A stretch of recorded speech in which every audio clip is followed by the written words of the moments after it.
یہ تھا کہ حضرت عثمان کا چونکہ میں رشتہ دار ہوں، بنو امیہ سے میرا تعلق ہے، حضرت عثمان بھی بنو امیہ کے تھے، تو حکومت پہ دباؤ ڈالا جائے کہ حضرت عثمان کے قاتلوں کو چوک پر لٹکایا جائے۔ یہ گڑبڑ یہاں سے شروع ہوئی ہے۔ بات آ رہی ہے سمجھ میں؟ حکومت سے مطالبہ ہے کہ حضرت عثمان کے قاتلوں کو چوک پر لٹکایا جائے۔ یہ مطلب نہیں تھا حضرت معاویہ کا کہ حکومت کا اہل میں ہوں، مجھے خلافت دی جائے، میں علی کو نہیں مانتا یا میں علی کو معاذ اللہ برا سمجھتا ہوں، ایسا نہیں تھا۔ آج کل بعض لوگ یہ کہتے ہیں کہ حضرت معاویہ کے حکم سے حضرت علی کو گالیاں دی جاتی تھیں، یہ غلط ہے۔ یاد رکھو عربی کے لفظ کا ترجمہ اردو میں، یہ بہت سے لوگ نا ان کو عربی زبان سے ذرا بھی واقفیت نہیں ہے، چھوٹے چھوٹے بچے آ کے بیٹھ گئے۔ عربی میں کسی پر اعتراض کرنا، اس کی پالیسیوں کو غلط قرار دینا، اس کو بھی سب و شتم کہا جاتا ہے۔ اردو میں ہر جگہ اس کا ترجمہ گالیاں نہیں ہوتا، گالیوں کا مطلب تو ہمارے ہاں کچھ اور سمجھا جاتا ہے۔ آپ کسی پر اعتراض کر رہے ہو، اس کو تو سب و شتم کہا جائے گا۔ سب و شتم میں گالیاں بھی آتی ہیں، کسی کی پالیسیوں سے اختلاف کرنا، اس کی رائے پر رد کرنا، یہ بھی آتا ہے۔ لیکن اردو میں گالی کا مطلب برا لفظ ہے، گالی کوئی شریف آدمی نہیں دیتا۔ خیر، میں یہ عرض کر رہا تھا کہ حضرت عثمان رضی اللہ تعالی عنہ کے قاتلوں سے قصاص کا دعا کریں میں جلدی سے اس موضوع کو سمیٹ کے آج ختم کر دوں۔ حضرت عثمان کے قاتلوں سے قصاص لیا جائے۔ حضرت علی رضی اللہ تعالی عنہ کا موقف یہ تھا کہ مدینہ میں حضرت عثمان کے قاتلوں کا جو ٹولہ ہے وہ اتنا مضبوط ہے کہ اگر میں نے ان سب کو پکڑ پکڑ کے لٹکانا شروع کر دیا تو مدینہ میں امن و امان کی صورتحال خراب ہو جائے گی۔ حکومت بھی دہشت گردی کے خلاف جب ایکشن لیتی ہے تو یہ سوچتی ہے نا کہ دہشت گردوں میں کتنی پاور ہے، تمیز سے، طریقے سے۔ اب یہ ایک اختلاف تھا جو بڑھنا شروع ہو گیا۔ اس اختلاف کے پیچھے نہ حکومت کی لالچ، نہ پیسے کی لالچ، نہ دولت، یہ سب الزامات ہیں اسلام دشمنوں کے جو انہوں نے صحابہ پر لگائے ہیں۔ نہ حضرت علی پر کوئی الزام لگایا جا سکتا ہے اس مسئلے میں، نہ حضرت معاویہ پر۔ رائے کا اختلاف ہے، رائے کا اختلاف۔ ابتدا میں حضرت معاویہ کے ساتھ بہت سارے صحابہ تھے، میں یہ تو نہیں کہہ رہا زیادہ، بہت سارے صحابہ جن میں حضرت عائشہ رضی اللہ تعالی عنہا بھی تھی۔ بعد میں حضرت عائشہ رضی اللہ تعالی عنہا کا موقف تبدیل ہو گیا جب انہوں نے دیکھا کہ اس سے مسئلہ حل ہونے کے بجائے اور بگڑ رہا ہے۔ تو حضرت معاویہ نے حضرت علی کی بیعت سے انکار کیا، کہا کہ جب تک حضرت عثمان کے قاتلوں کو چوک پہ نہیں لٹکایا جاتا میں آپ کے ہاتھ پہ بیعت کرنے کے لیے تیار نہیں ہوں۔ یہ حضرت معاویہ کی رائے تھی۔ حضرت علی کی رائے یہ تھی کہ میرے لیے یہ فی الحال ممکن نہیں ہے، لہذا، اور اس سے ہو کیا رہا ہے، حکومت دو حصوں میں ڈیوائیڈ ہو رہی ہے۔ ان کی رائے یہ تھی کہ حضرت معاویہ رضی اللہ تعالی عنہ کو اپنے اس مطالبے سے دستبردار ہو کر میرے ہاتھ پہ بیعت کر لینی چاہیے۔ اور قرآن کا حکم ہے وَإِن طَائِفَتَانِ مِنَ الْمُؤْمِنِينَ اقْتَتَلُوا فَأَصْلِحُوا بَيْنَهُمَا فَإِن بَغَتْ إِحْدَاهُمَا عَلَى الْأُخْرَى فَقَاتِلُوا الَّتِي تَبْغِي حَتَّى تَفِيءَ إِلَى أَمْرِ اللَّهِ، کہ اگر مسلمانوں کا کوئی فریق بغاوت پہ اتر آئے، حکومت وقت سے لڑائی کرے، قاتل التی تبغی، تو جو طبقہ حکومت کو تسلیم نہیں کر رہا یا حکومت کے خلاف بغاوت کر رہا ہے اس سے قتال کرو۔ حضرت علی کا موقف یہ تھا کہ قرآن مجید کی یہ آیت مجھ سے مطالبہ کر رہی ہے کہ جو لوگ میرے ہاتھ پہ بیعت نہیں ہو رہے جبکہ میری خلافت قائم ہو چکی ہے، تو میں مسلمانوں میں تاکہ اختلاف اور انتشار نہ ہو، میں اس فریق کو تلوار کے زور سے بیعت کرنے پر مجبور کروں۔ بات آ رہی ہے سمجھ میں کہ نہیں آ رہی ہے؟ آج تو پولیس بھی نہیں بلا سکتے، موبائل ہی نہیں ہے بھائی، بند پڑے ہوئے، ورنہ میں پولیس بلوا لیتا آج آپ کو بات سمجھانے کے۔ لیکن میں کہتا ہوں کہ میں پولیس اگر بلواتا، اگر پولیس ہی کو سمجھ میں نہیں آئی، یہ بھی تو بڑا مسئلہ ہے۔ خیر، تو حضرت علی کا موقف یہ تھا، حضرت معاویہ کا موقف یہ تھا کہ حکومت کے خلاف بغاوت غلط ہے نا، جس کو حکومت مان لیا ہو، جب تک میں نے خلیفہ مانا ہی نہیں ہے تو میرا یہ عمل بغاوت نہیں کہلائے گا. یہ اختلاف رائے ہے، اور یہ اختلاف صحابہ میں بھی ہوا ہے، تابعین میں بھی ہوا ہے، ائمہ مجتہدین میں بھی ہوا ہے، اور آج تک ہوتا آ رہا ہے. اس قسم کے اختلافات مکمل ختم نہیں ہو سکتے. یہ صحابہ میں بھی ہوا ہے. قرآن و حدیث کو سمجھنے کا اختلاف کہا جاتا ہے اس کو. اور اس اختلاف کے بارے میں نبی صلی اللہ علیہ وسلم کی صحیح حدیث ہے، اذا اجتہد المجتہد فإن اصاب فله اجران وإن اخطأ فله اجر واحد. جب کوئی مجتہد اجتہاد کرتا ہے، کیا مطلب؟ قرآن و حدیث کو سمجھنے کی کوشش کرتا ہے، اگر وہ صحیح نتیجے پر پہنچ جائے تو اس کو 2 اجر ملتے ہیں، اگر غلط نتیجے پر پہنچے تو بھی 1 اجر ملتا ہے اس کو، اس لیے کہ اس کے بس میں جو تھا وہ اس نے کر لیا. اب پیغمبر تو موجود نہیں ہے جو آگے بتائیں گے کہ یہ صحیح کر رہا ہے، یہ غلط کر رہا ہے. میں نے اپنے ایک استاد سے ایک مرتبہ پوچھا کہ حضرت یہ علماء میں جب اختلاف ہوتا ہے کسی مسئلے میں تو عوام بڑی پریشان ہوتی ہے، کیا کریں ہم؟ انہوں نے فرمایا کہ عوام کو یہ بتاؤ کہ ہم پیغمبر نہیں ہیں اور ہم پیغمبر سے براہ راست مسئلہ پوچھ نہیں سکتے. ہمارے پاس جو قرآن و سنت ہے اور جو فقہائے کرام نے اس قرآن و سنت کی تشریح کی ہے، جو فقہ کی کتابیں ہیں، ہم اس میں دیکھتے ہیں. اب اس میں 2 علماء کی رائے میں اگر اختلاف ہو جائے تو اس اختلاف کو ختم کرنے کا ہمارے پاس کوئی راستہ نہیں ہے. نبی ہوتے تو ہم پوچھ لیتے. جب راستہ نہیں ہے تو بھائی اللہ کے نبی نے فرما دیا کہ جو تمہارے بس میں ہے وہ کر لو. اگر درست بات تک پہنچ گئے ڈبل اجر، نہیں پہنچے تو بھی اجر. اس میں ہمیں بتا دیا کہ اسلام پر عمل کے لیے اتنا کافی ہے کہ جو تمہاری استطاعت میں ہے وہ کر لو. نہیں آئی بات سمجھ میں؟ اب یہ اختلاف چھوٹے مسائل میں بھی ہو سکتا ہے اور بڑے مسائل میں بھی ہو سکتا ہے. تیسری بھی ایک جماعت تھی. یہ 2 اختلاف تو پتہ چل گئے نا، حضرت علی کا موقف، حضرت معاویہ کا موقف. ایک تیسری جماعت تھی جو یہ کہتی تھی کہ نہ ہم حضرت علی کا ساتھ دیں گے نہ حضرت معاویہ کا، کیونکہ دونوں مسلمان ہیں، دونوں لڑ رہے ہیں، مسلمانوں کو ہم لڑتا ہوا نہیں دیکھ سکتے. ان کا موقف تھا حضرت علی رضی اللہ تعالی عنہ ایک صحابی کے پاس گئے اور ان سے کہا کہ آپ میری جماعت میں شامل ہوں اور اہل شام کے خلاف میرے ساتھ مل کے لڑیں. وہ صحابی گئے کہ لکڑی کی تلوار اٹھا کے لائے. انہوں نے کہا کہ میں نے رسول اللہ صلی اللہ علیہ وسلم سے سنا ہے کہ فتنے کا دور ہوگا، مسلمان آپس میں لڑیں گے، تو تم اس وقت اپنی تلوار کو لکڑی کی بنا لینا. لکڑی کی تلوار کا مطلب جو کسی سے لڑنے کے کام نہ آئے. میں تو نہیں لڑ سکتا. اب حضرت علی نے یہ نہیں کہ اس پہ تلوار رکھ دی ہو کہ نہیں تو جائے گا، یا تو دائرہ اسلام سے خارج ہے، یا تو باغی ہے، ٹھیک ہے نہیں آ رہی سمجھ میں چھوڑ دو. آج جو فتنے کھڑے ہو رہے ہیں نا وہ اس پہ نہیں ہو رہے کہ صحیح کیا ہے غلط کیا ہے. فتنہ اس پر ہو رہا ہے کہ جو مجھے سمجھ میں آ رہا ہے وہ میں تھوپ کے اس کو مسلط کر دوں. مجھے اگر رفع الیدین سمجھ میں آ رہا ہے تو پوری دنیا رفع الیدین کیوں نہیں کر رہی، اور اگر مجھے ترک رفع الیدین سمجھ میں آ رہا ہے تو یہ چند لوگ رفع الیدین کیوں کر رہے ہیں. صحابہ کے دور میں رفع الیدین بھی ہوتا تھا اور ترک بھی ہوتا تھا، پڈے نہیں ہوتے تھے. صحابہ کے دور میں زور سے آمین بھی تھی اور آہستہ آمین بھی تھی، جھگڑے نہیں تھے. صحابہ کے دور میں امام کے پیچھے فاتحہ پڑھنے والے بھی تھے اور امام کے پیچھے فاتحہ کو ناجائز اور حرام سمجھنے والے بھی تھے، مگر پھڈے بازی بولو بھائی نہیں تھی. تو حضرت علی رضی اللہ تعالیٰ عنہ نے ان صحابی کو مجبور نہیں کیا. حضرت علی کی فوج میں عمار ابن یاسر رضی اللہ تعالیٰ عنہ بھی تھے،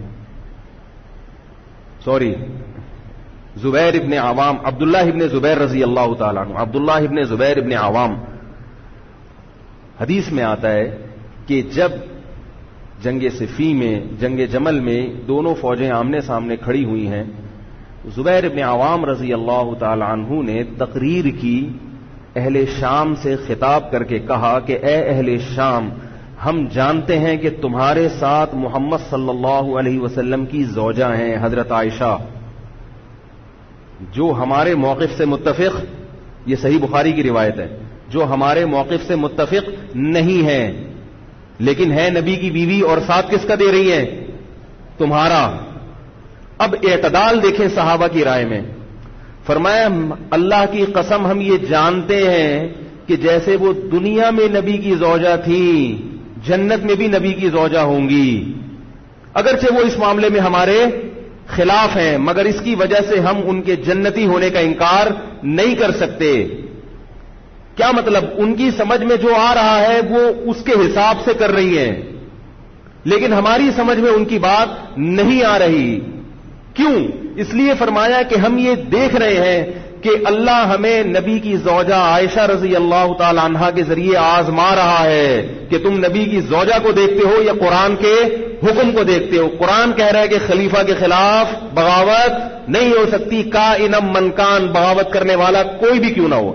تو نہ چاہتے ہوئے بھی ہم تمہارے خلاف آگے کھڑے ہوئے ہیں۔ خدا کی قسم اس آزمائش میں ہمیں کس نے ڈالا ہے؟ اللہ نے ڈالا ہے۔ وہ لوگ جو حضرت عائشہ رضی اللہ تعالی عنہا پر تہمتیں لگاتے ہیں، جو حضرت معاویہ کو برا بھلا کہتے ہیں، وہ لوگ حضرت علی اور ان کے ساتھیوں سے سبق کیوں نہیں سیکھ لیتے؟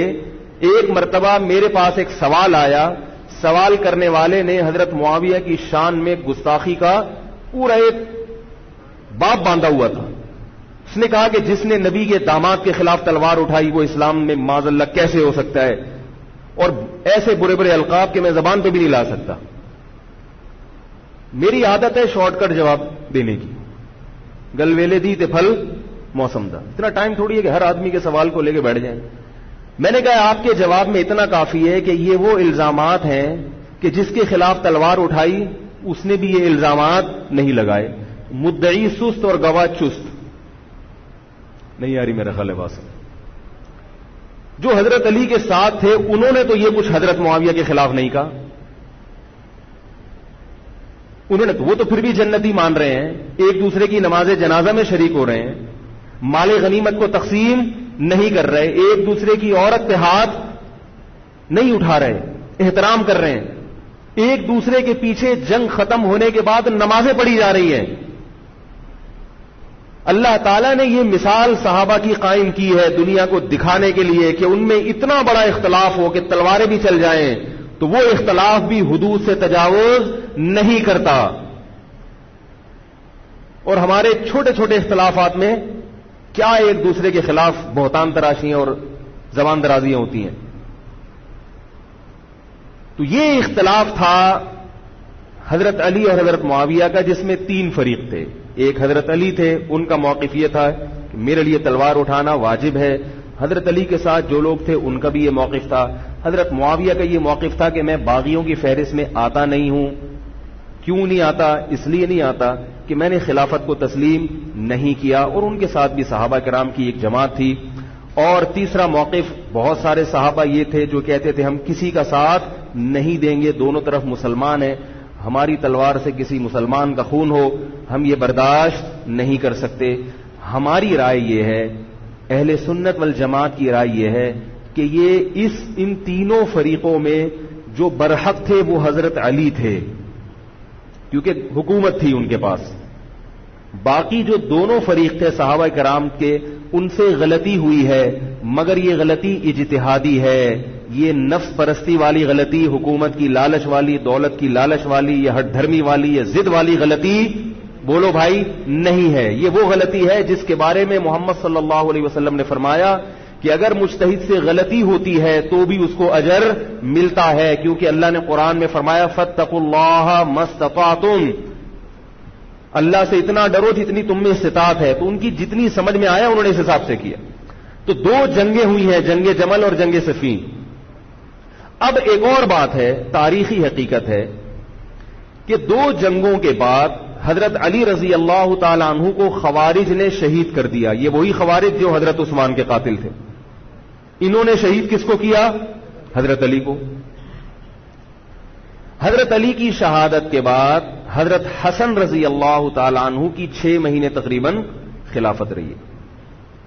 حضرت حسن رضی اللہ تعالی عنہ نے امت میں جوڑ پیدا کرنے کے لیے حضرت معاویہ رضی اللہ تعالی عنہ سے سلو کر لی اور خلافت سے دستبردار ہو کر حضرت معاویہ کے ہاتھ پر بیعت ہو گئے۔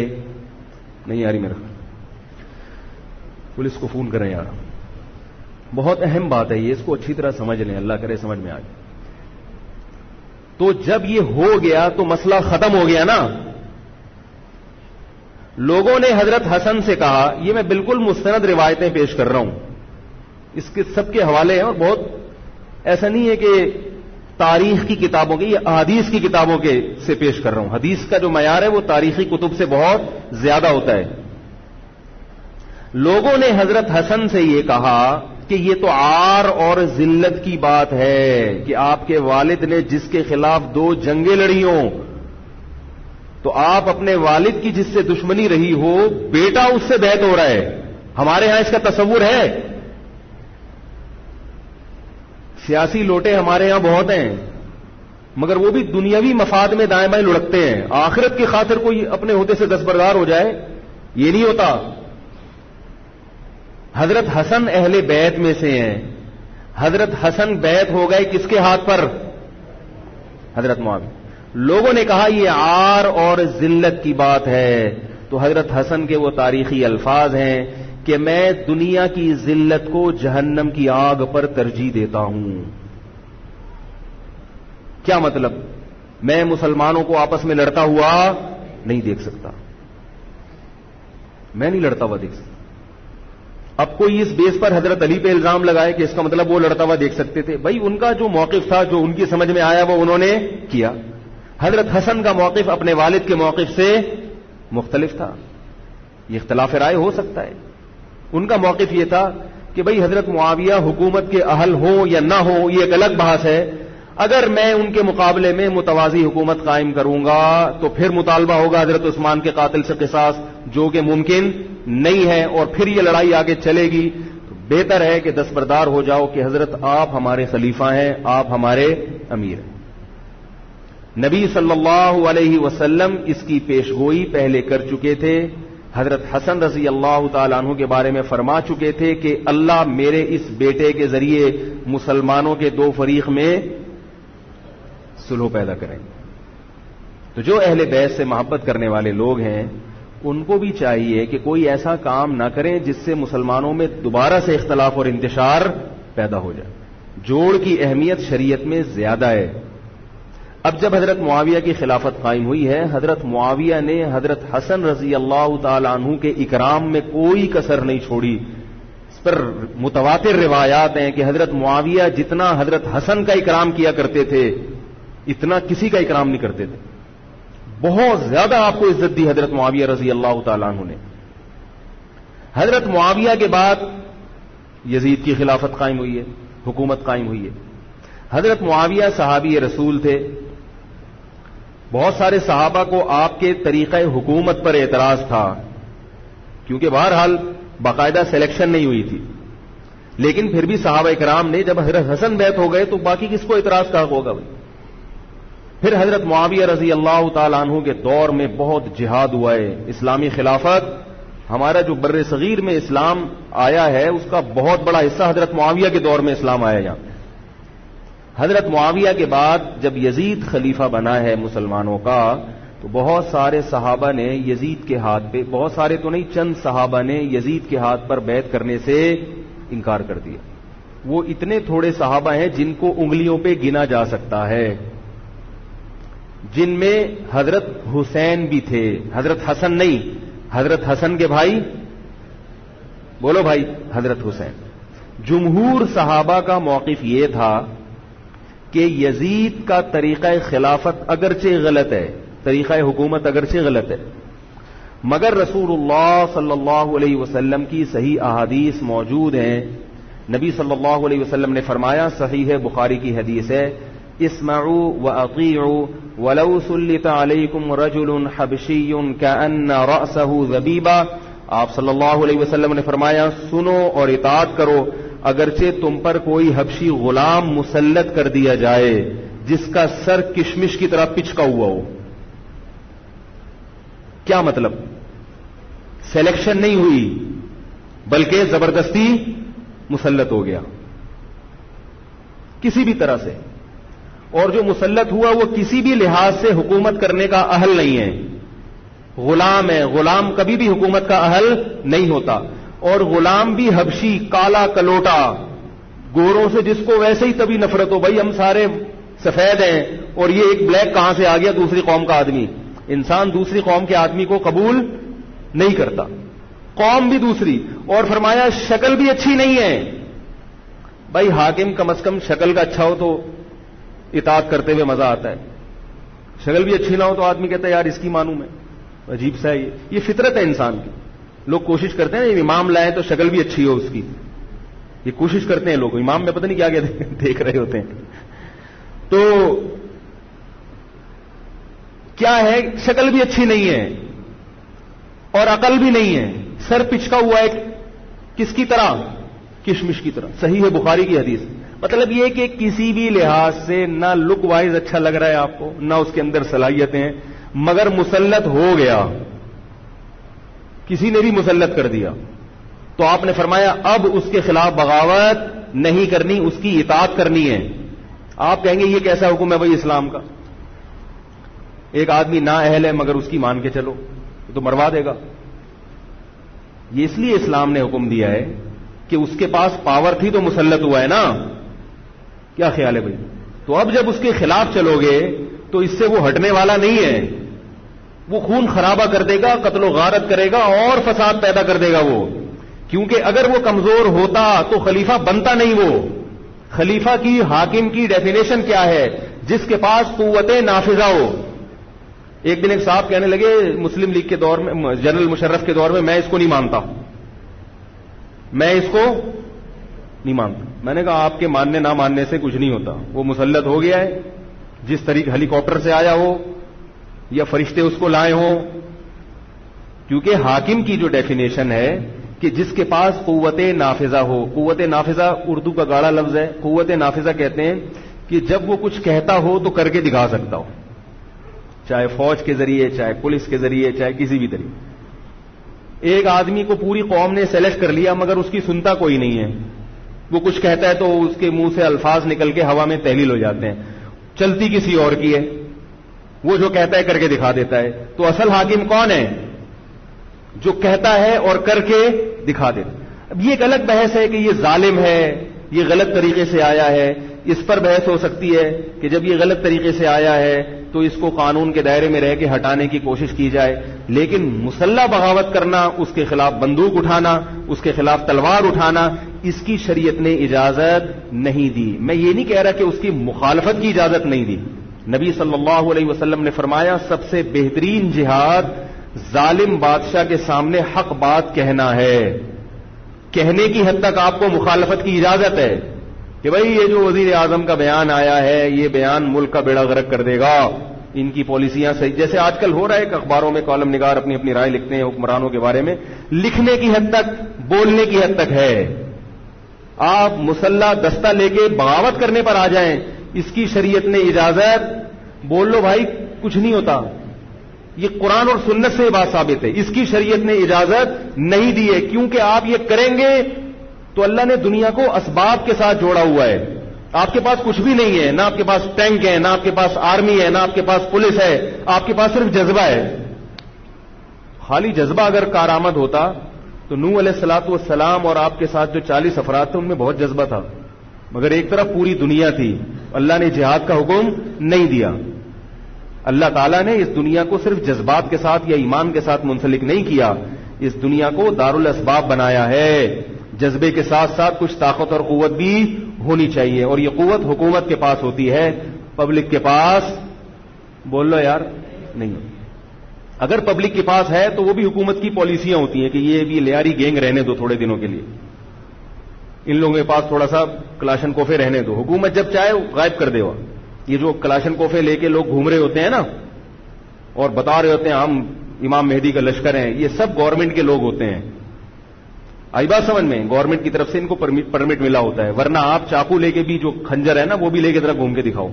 تو جو بھی امام مہدی کا لشکر کا دعویٰ کر رہا ہے اور کہہ رہا ہے میں یوں کر دوں گا, میں یوں کر دوں گا, میرے ساتھ آ جاؤ, تو سمجھ لو گورنمنٹ نے اس کو خود ہی بٹھایا ہوا ہے.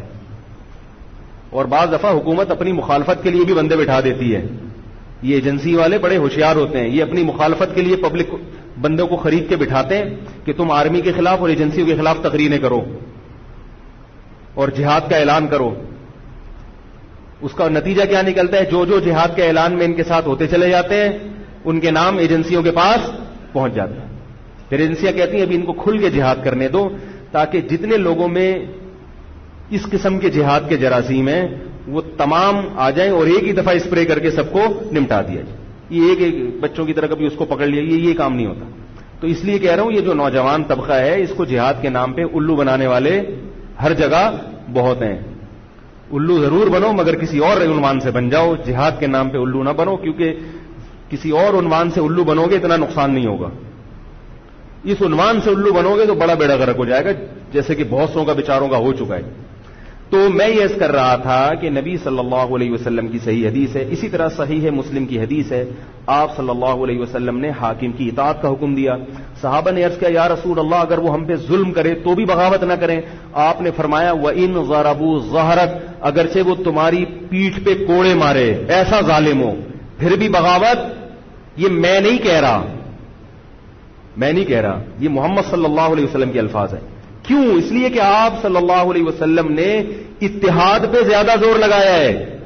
بھائی حکومت ایک ہوگی جیسی مرضی لنگڑی لولی ہو, مگر مسلمان کی جو ایک یونائٹی ہے, جو ایک اتحاد ہے, وہ تو برقرار رہے گا نا.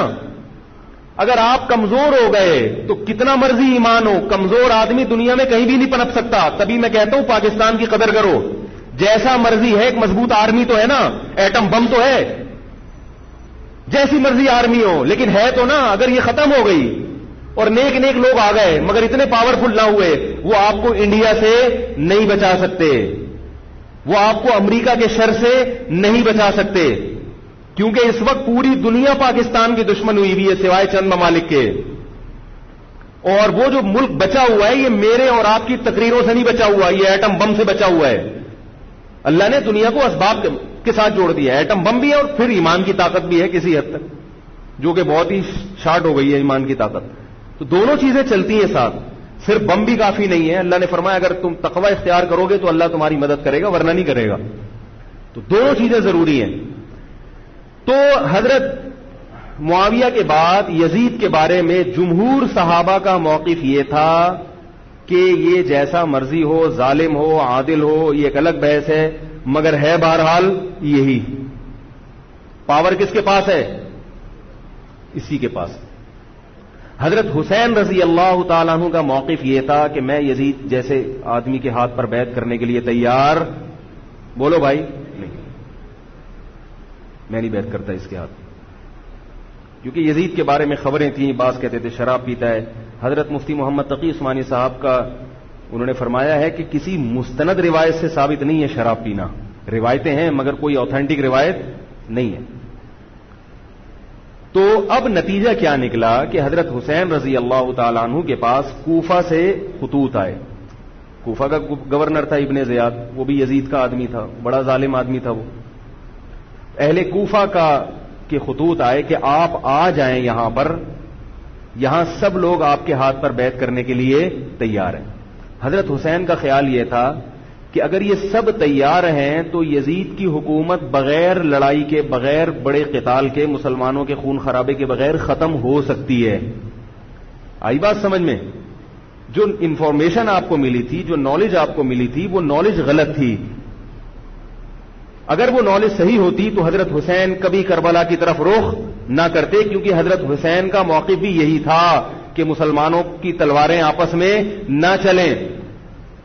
حضرت حسین رضی اللہ تعالیٰ عنہ کے پاس جب 50 سے زیادہ خطوط آئے ہیں اہل کوفہ کی طرف سے کہ آپ آئیے, آپ آئیے, آپ آئیے, تو پہلے حضرت حسین رضی اللہ تعالیٰ عنہ نے اپنے رشتہ دار جو آپ کے چچزاد تھے مسلم بن عقیل, ان کو بھیجا.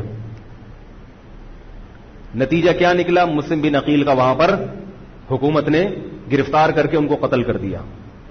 اب یہ ایک ایسا ظلم تھا جس کے ظاہر ہے کہ کسی کو سفیر بنا کے بھیجا جائے, کسی کو حال احوال دیکھنے کے لیے بھیجا جائے, اور حضرت حسین کی نیت ہرگز بغاوت کی نہیں تھی.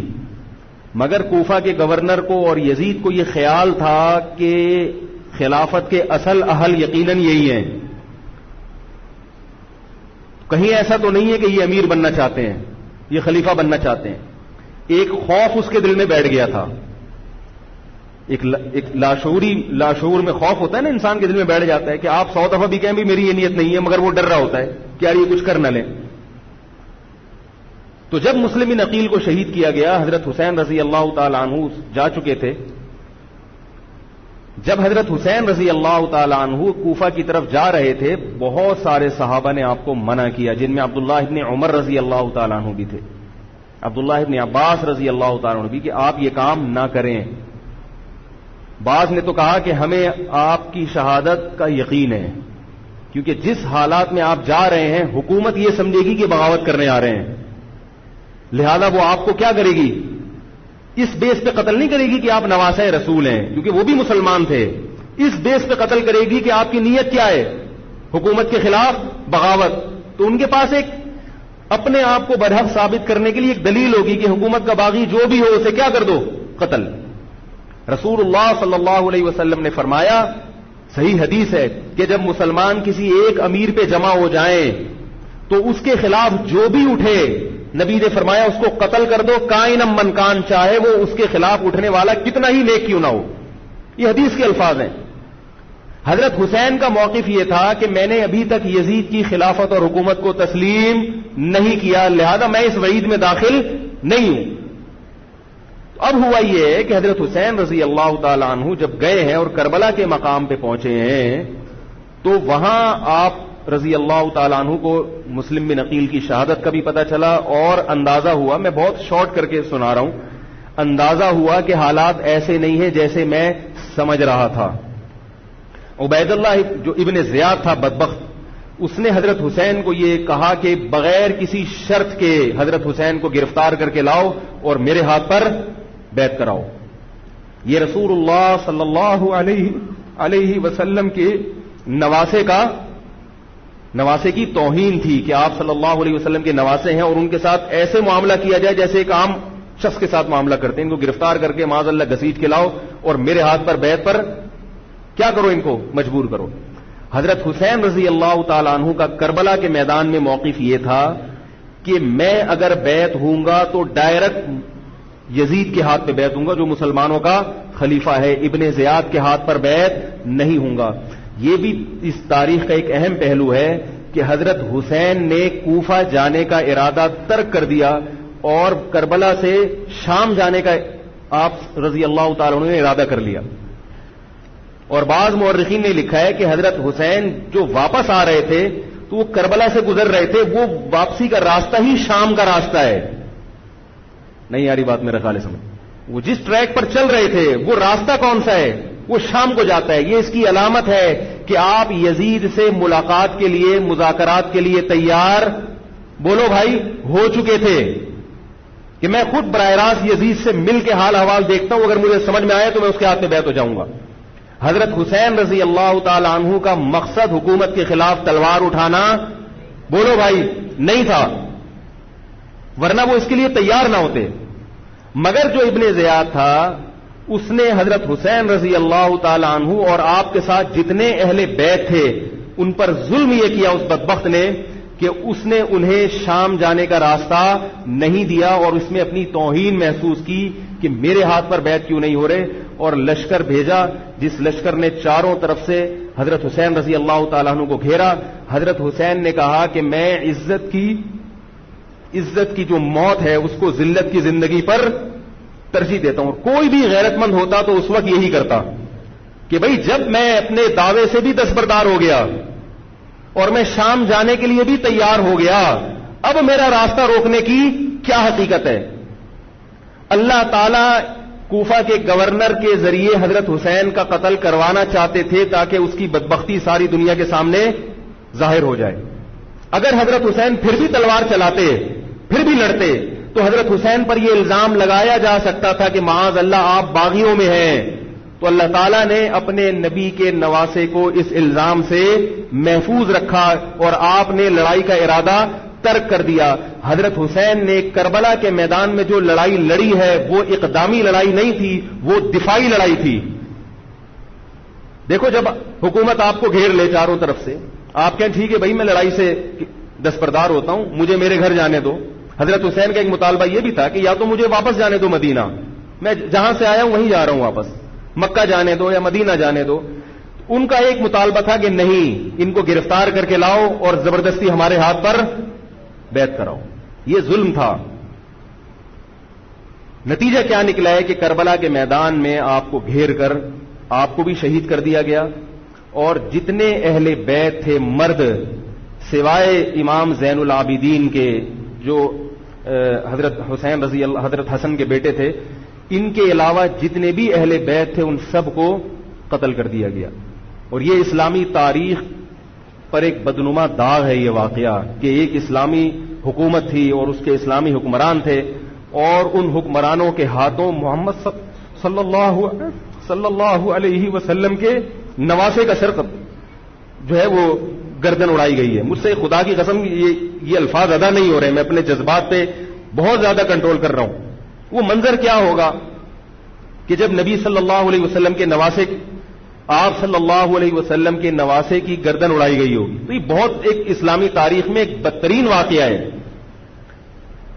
لیکن بات یہ ہے کہ جب یہ واقعہ ہو گیا اور قتل کر دیا گیا، باقی جتنے بھی جو زندہ بچے تھے اہل بیت وہ یزید کے پاس لے جائے گئے. روایات میں آتا ہے کہ یزید نے ان کا اکرام کیا اور ان کو عزت کے ساتھ تحفے تحائف دے کر واپس کیا. یہ جو کربلا کے واقعات میں جو ظلم کی داستانیں اضافی بیان کی جاتی ہیں، اس کا مستند تاریخی روایات سے کوئی ثبوت بولو بھائی نہیں ملتا.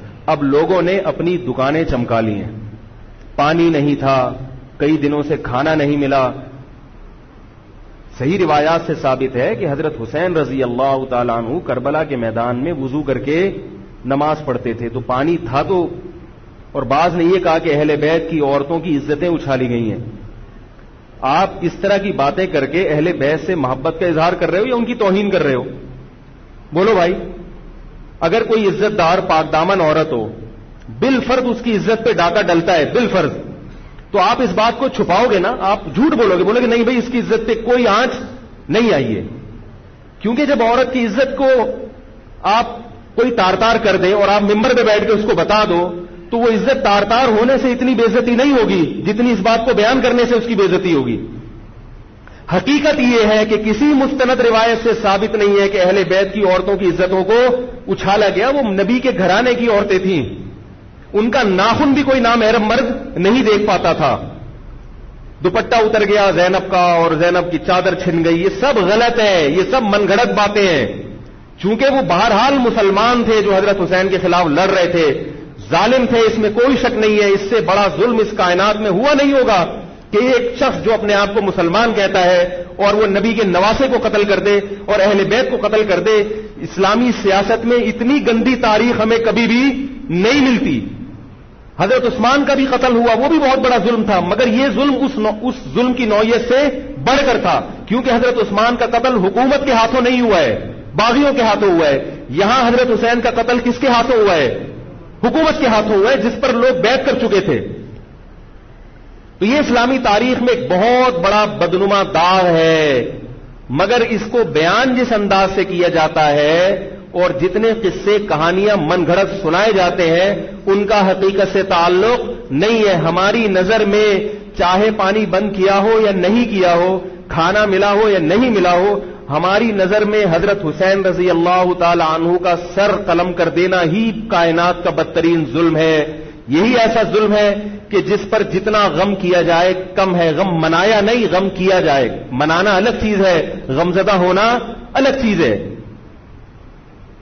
لیکن جو آگے اس میں تڑکا لگایا جاتا ہے اس کا حقائق سے تعلق بولو بھائی نہیں ہے. یہ دکانیں ہیں جو چمکائی، اس میں سب برابر ہیں، شیعہ بھی سنی بھی. بہت سارے سنی علماء بھی کربلا کے واقعے کو بہت ہی بھیانک انداز سے بیان کرتے ہیں. اور مقصد کیا ہوتا ہے؟ پبلک کو رلانا. ایک رونا وہ ہوتا ہے جو خود سے آئے اور ایک رونا ہوتا ہے باقاعدہ آپ کو آرڈر پہ رونے کے لیے اور رلانے کے لیے بلایا جائے. وہ رمضان میں نے بتایا تھا نا کہ میں نے ختم قرآن پہ دعا کی تو مجھے رونا آ گیا، بہت زیادہ رونا آیا. اگلے دن ایک صاحب کہنے لگے مولوی صاحب آج بھی ایسی ایک دعا ہو جائے. میں نے کہا میں آرڈر پہ نہیں روتا، میں آرڈر پہ نہیں روتا. اب تو آ بھی رہا ہوگا تو نہیں آئے گا. نہ انسان کسی کے مشورے سے ہنس سکتا ہے اور نہ انسان کسی کے مشورے سے اگر آپ کسی کے مشورے پہ رو رہے ہیں اس کا مطلب ڈرامے بازی. آپ کو فلم کا ایکٹر ہونا چاہیے, آپ کو ڈرامے جوائن کرنے چاہیے, وہاں آپ اچھے چل سکتے ہیں. جیسے کہ ہمارے ایک مشہور اسکالر ہیں, ان کے بارے میں لوگ یہ کہتے ہیں ان کو فلموں میں ہونا چاہیے تھا, پتہ نہیں یہ جیو پہ کیوں آ رہے ہیں. وہ آرڈر پہ روتے بھی ہیں, آرڈر پہ.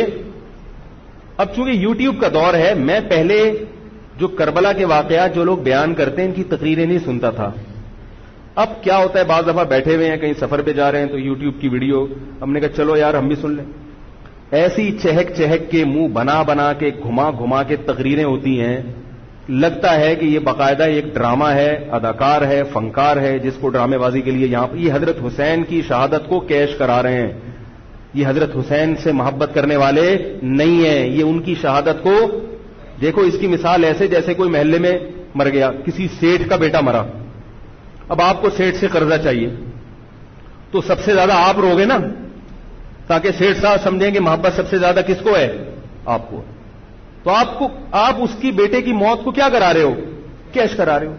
بعض لوگ کسی کی شہادت کو کیش کراتے ہیں, کسی پہ ظلم کو کیش کراتے ہیں. تو میں پھر عرض کروں کہ بہت بدترین واقعہ ہے. حضرت حسین رضی اللہ تعالیٰ عنہ کا سر لے جایا گیا یزید کے پاس. یزید بدبخت نے چھڑی سے آپ کے ہونٹوں کو چھوا. وہاں صحابی رسول نے فرمایا کہ ایسا مت کرو. فرمایا اللہ کی قسم میں نے ان ہونٹوں پہ بارہا محمد صلی اللہ علیہ وسلم کے ہونٹ رکھے ہوئے دیکھا ہے. بارہا میں نے دیکھا ہے کہ محمد صلی اللہ علیہ وسلم نے ان ہونٹوں کا بوسہ لیا ہے. بارہا میں نے دیکھا ہے. ان صحابی کے دل پہ کیا گزر رہی ہوگی جو حضرت حسین کے ساتھ یہ حرکت دیکھ رہے ہوں گے, جبکہ اسی حسین کو انہوں نے بارہا نبی کی گود میں بھی دیکھا اور بارہا نبی کے ہونٹوں کو بھی ان ہونٹوں سے مس ہوتے ہوئے دیکھا. تو جب یہ سر ان کے سامنے رکھا ہوگا اور اس کے ساتھ یہ حرکت ہو رہی ہوگی, ان صحابی کے جذبات کیا ہوں گے. مگر اس کے باوجود جو بتانے کی بات ہے, جو میں بتانا چاہتا ہوں, انہوں نے یزید کے خلاف بغاوت نہیں کی کہ جس یزید نے حضرت حسین کا یہ حشر کر دیا ہو, اگر اس کے خلاف بغاوت ہوگی تو باقی مسلمانوں کا کیا حشر کرے گا. اس میں صبر کی تلقین بھی صحابہ نے بتائی ہے کہ حاکم کے مظالم کو برداشت کیا جائے, زبان سے اس کو ہائی لائٹ کیا جائے کہ غلط ہو رہا ہے, تلوار نہ اٹھائی جائے. بات نہیں آ رہی میرے خیال ہے سمجھ میں, کیونکہ آج ایک واقعہ ہوا ہے, ورنہ کربلا جیسے درجنوں اور واقعات ہو جائیں گے. تو صحابہ کرام کی سیرت میں ہمیں ہر طرح کے اسباق ملتے ہیں. تو میں یہ عرض کر رہا تھا کہ یہ ہے وہ کربلا کا واقعہ جس کا میں نے آپ کو خلاصہ بیان کیا. اس کے بعد کیا ہوا ہے کہ یہ جو بنو امیہ کی حکومت تھی, اس کی وہ ویلیو صحابہ کرام کے دل میں نہ رہی جو پہلے کسی حد تک برقرار تھی. یہ بہت ایک حکومت کے خلاف لوگوں کے دل میں بغض پیدا ہو گیا اور بالآخر بغاوتیں شروع ہوئیں. لیکن جمہور صحابہ کا موقف پھر بھی یہی تھا کہ حکومت کے خلاف بغاوت جائز, بولو بھائی, نہیں ہے. اور اسی طرح کے ظالم لوگ آتے رہے اور انہی کی اولادوں میں بنو امیہ میں اللہ نے پھر عمر ابن عبدالعزیز کو پیدا کیا. عمر ابن عبدالعزیز بھی انہی ظالم لوگوں کی اولاد تھے, مگر اسلام چونکہ قیامت تک رہنے کے لیے آیا ہے تو اللہ کو اپنا دین محبوب ہے, اللہ غیب سے انتظام کرتے ہیں. عمر ابن عبدالعزیز جیسے ہی حکومت میں آئے ہیں, خلیفہ بنے ہیں, آپ رضی اللہ تعالی عنہ نے وہ بنو امیہ کی جو جاہلانہ چیزیں تھیں ان سب کو ختم کر دیا. حکومتی ملکیت کو جو ذاتی خزانہ لوگ سمجھنا شروع کر دیا تھا اس کو ختم کیا. عمر بن عبدالعزیز کی ایک تاریخ ہے, ان کو 5واں خلیفہ راشد کہا جاتا ہے.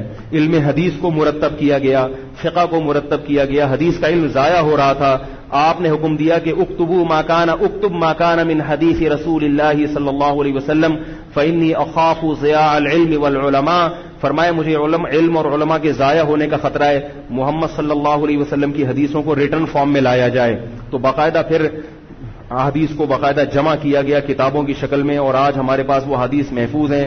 فقہاء کرام کا دور آیا تو اللہ تعالیٰ نے حضرت عمر بن عبدالعزیز کے دور میں امت کو الحمدللہ دوبارہ جمع کر دیا. عمر بن عبدالعزیز کے بعد پھر بغاوتیں ہوئیں, بالآخر بنو امیہ کی حکومت کا خاتمہ ہوا, بنو عباس کی حکومت آئی, مگر بنو عباس کی حکومت آنے سے بنو امیہ کی حکومت مکمل ختم نہیں ہوئی. وہی ہوا کہ آپ نے اچھی نیت سے بغاوت کی, مگر اس کا نقصان زیادہ. وہ کیا ہوا؟ بنو امیہ بھاگ گئے, اندلس میں حکومت قائم کر لی, اور ادھر بنو عباس کی. تو یہ تاریخ میں پہلا واقعہ تھا کہ اسلامی خلافت دو حصوں میں ڈیوائیڈ ہو گئی. اس کے بعد آج تک ایک جگہ مسلمان جمع نہیں ہو سکے. کیوں؟ مسلمانوں نے اس حدیث کی مخالفت کی کہ امیر کے خلاف بغاوت, بولو بھائی, نہیں کرو. اب میں آپ سے ایک بات کہتا ہوں کہ بالآخر ڈیوائیڈ ہوتے ہوتے ہوتے ہوتے آج پتہ نہیں کتنے سارے اسلامی ملک بن گئے. پاکستان میں الگ ہے, سعودی عرب کی پالیسیاں الگ ہیں, دبئی الگ چل رہا ہے, قطر اور سعودیہ کا پھڈا ختم نہیں ہو رہا. 1920 تک تو پھر بھی خلافت عثمانیہ تھی, اگرچہ پوری دنیا پہ نہیں تھی. ہندوستان میں الگ حکومت تھی, خلافت عثمانیہ الگ تھی, اندلس میں الگ حکومت تھی, مگر پھر بھی مسلمانوں کی 3-4 بڑی بڑی حکومتیں تھیں جو ایک, اور کسی حد تک ان میں اتحاد تھا. 1920 میں وہ بھی ختم, اور اتنے سارے ممالک وجود میں آ گئے, سب کی الگ الگ پالیسیاں ہیں. اب جو آدمی خلافت کے نام پہ جہاد کی بات کرتا ہے وہ لوگوں کو ایک امیر پہ جمع نہیں کرے گا. جتنے ملک بن چکے ہیں نا, ان کو مزید توڑ کے, اگر یہ 20 ہیں تو 40 بنا دے گا ان کو. بہت مشکل ہے سمجھانا بھائی. اب اگر کوئی کہتا ہے نا ظالم حاکم کے خلاف تحریک چلاؤ, آؤ ہمارے ساتھ مسلح بغاوت میں شامل ہو, ہم حکومت کے خلاف تلوار اٹھائیں گے, تو نتیجہ کیا نکلے گا؟ یہ سارے مل کے ایک امیر نہیں بن جائیں گے. یہ اگر 20 ہے نا تو کتنے ہو جائیں گے؟ بولو بھائی, 40. جیسے جو جماعت المسلمین بنی نا کہ 4 فقہ ہیں, حنفی, شافعی, مالکی, ہم بھی یہ نہیں مانتے, تو سب کو ختم کرو, ایک بناؤ. تو اس ایک بننے سے یہ ختم نہیں ہوئے, بلکہ 4 کے بعد کتنے ہو گئے؟ 5 ہو گئے. نہیں آ رہی بات میرا خیال؟ آ رہی ہے الحمدللہ. اور بھی جو بھی اس کی باتیں کر رہے ہیں نا, امت کو اتحاد کے لیے آ جاؤ, میرے پاس آ جاؤ, تو وہ 6واں بنا رہا ہے, 7واں بنا رہا ہے, پھر 8واں بنا رہا ہے, ایسے بنتے چلے جا رہے ہیں. او بھائی جو ہے وہاں بریک لگا دو, اللہ کا واسطہ روک دو ان کو, کوئی بات نہیں, 4 ہیں, جو جس کو فالو کرے ٹھیک ہے, کچھ نہیں ہوتا اس سے, ہمیشہ سے چلے آ رہے ہیں. تو اب اگر ایک خلیفہ نہیں ہے, ہونا تو چاہیے ایک ہی خلیفہ, نہیں ہے تو جو ہے اسی پہ گزارا کرو, ورنہ اس سے بھی جاؤ گے, اس سے بھی جاؤ گے. تمہاری کوئی مضبوط طاقت اور قوت ہوگی نہیں. کافر جب چاہے گا تمہیں ٹیشو پیپر کی طرح استعمال کر کے پھینک دے گا. تو کربلا کے واقعہ سے ہمیں کیا سبق ملتا ہے؟ کہ علامہ ابن تیمیہ رحمہ اللہ تعالی فرماتے ہیں کہ جمہور صحابہ کی جو رائے تھی, حضرت حسین رضی اللہ تعالیٰ عنہ کی بھی اپنی ایک رائے تھی, مگر ابن تیمیہ رحمہ اللہ فرماتے ہیں کہ اگر حضرت حسین رضی اللہ تعالیٰ عنہ کربلا کی طرف خروج نہ کرتے تو ابن تیمیہ کی رائے یہ ہے کہ یہ زیادہ بہتر تھا. اب آپ کہیں گے کہ صحابی رسول کی رائے سے اختلاف کر رہے ہیں, نہ, وہ کہہ رہے ہیں وہ جو جمہور صحابہ تھے جو حضرت حسین کو منع کر رہے تھے وہ بھی تو صحابہ تھے. حضرت حسن بھی تو صحابی تھے. حضرت حسن نے حضرت معاویہ کے خلاف لڑائی نہیں لڑی. تو صحابہ کی 2 رائے تھی, جمہور ایک طرف تھے. تو فرماتے ہیں اگر یہ نہ ہوتا تو زیادہ بہتر تھا. لیکن حضرت حسین رضی اللہ تعالی عنہ کے بارے میں ہمارا موقف یہ ہے کہ وہ یہ سب کچھ اس وقت کے جو حالات تھے اس میں کوئی بھی ہوتا اور غیرت مند ہوتا تو وہ یہ کرنے پر مجبور تھا. اور اس میں دھوکہ کس نے دیا حضرت حسین کو؟ اہل کوفہ نے, جس کا حضرت حسین کو علم نہیں ہو سکا. اب میں آپ سے ایک بات عرض کر رہا ہوں, یہ تو میں نے کربلا کی تاریخ کا آپ کو خلاصہ بیان کیا ہے. اس میں جو میں نے ایک دعویٰ کیا کہ اس میں مظالم جو بیان کیے جاتے ہیں اس میں غلو ہے بہت. اس غلو کی ایک دلیل, گل ویلے دی تے پھل موسم دا. اب میں آپ کو تاریخی کتابوں کے حوالے دوں, وہ بہت لمبی بات ہوگی, اس میں بہت تضاد ہے. آپ یہ جو خطیب ہے نا جو کربلا کے مظالم بیان کرتے ہیں, ان خطیبوں کے بیان سنیں, ہر آدمی کا بیان دوسرے سے مختلف ہوگا. یہ خود اس کی علامت ہے, یہ کسی ایک بات پر ٹکنے کے لیے تیار نہیں ہے. ان کا مقصد ہے رونا اور پبلک کو رلانا. رونے کا اپنا ایک مزہ ہے. آپ کہیں گے بھائی رلانے میں کیا ملتا ہے؟ بھائی جیسے ہنسنے کا مزہ ہے ایسے ہی آرڈر پہ باقاعدہ رونے کا بھی ایک تو رونا غم سے ہو رہا ہوتا ہے, اس میں مزہ نہیں آتا. ایک آرڈر پہ جب انسان روتا ہے اس کا اپنا ایک مزہ ہے. تو اللہ کے بندو, حضرت حسین کی شہادت کو کیش مت کراؤ. صحابہ کرام پہ جو مظالم ہوئے ہیں ان کو آپ اپنی ذات کو چمکانے کا اور اپنی دکانداری کا ذریعہ نہ بنائیں, چاہے کوئی سنی ہو یا شیعہ ہو. بعض سنی لوگ بھی بڑا تڑکا لگاتے ہیں اس میں. تو ایسا نہیں ہے. اس بارے میں نے جو اسٹڈی کی ہے, مطالعہ کیا ہے, سب سے زیادہ مضبوط تحریر, سب سے زیادہ مضبوط موقف حضرت مفتی محمد تقی عثمانی صاحب دامت برکاتہم کا ہے. حضرت مفتی محمد تقی عثمانی صاحب دامت برکاتہم کی شخصیت ایسی ہے، دیکھو جو مولوی ہوتا ہے نا وہ مولویوں کو سمجھتا ہے، پبلک نہیں سمجھتی. ڈاکٹر کو پتا ہے نا کہ کون سا ڈاکٹر اچھا ہے کون سا گڑبڑ ہے. عام آدمی تو اس کو اچھا سمجھیں گے جو لوگوں کو الو بنا رہے ہیں. پبلک کو نہیں پتا ہوتا کہ کس میں کتنا دم ہے. او بھائی سونار کو پتا ہوگا نا کہ یہ اصلی سونا ہے یا ہمارے جاننے والے ہیں کباڑ، وہ دھات پہ ہاتھ رکھ کے بتاتے ہیں پیتل ہے، سونا ہے، تانبا ہے، لوہا ہے، ہاتھ رکھ کے بتا دے گا. حالانکہ اس نے کسی یونیورسٹی سے کوئی کورس نہیں کیا، نہ کوئی سائنسدان ہے. وہ کام کیا ہے کباڑ کا، ساری زندگی یہی کام کیا ہے. تو جو مولوی لوگ ہوتے ہیں ان کی ساری زندگی اسی میں گزری ہوتی ہے، پڑھنے پڑھانے میں، بشرطے کہ ہوں بھی مولوی. روحانی علاج والے مولوی نہیں ہوتے، نام کے مولوی ہوتے ہیں. ان کو پڑھنے کے علاوہ دنیا کا سارے کام آتے ہیں. کتابوں سے ان کو نفرت ہوتی ہے، بس جھاڑ پھونک جن چڑیل وہ اسی سے دکانداری چمچاتے ہیں.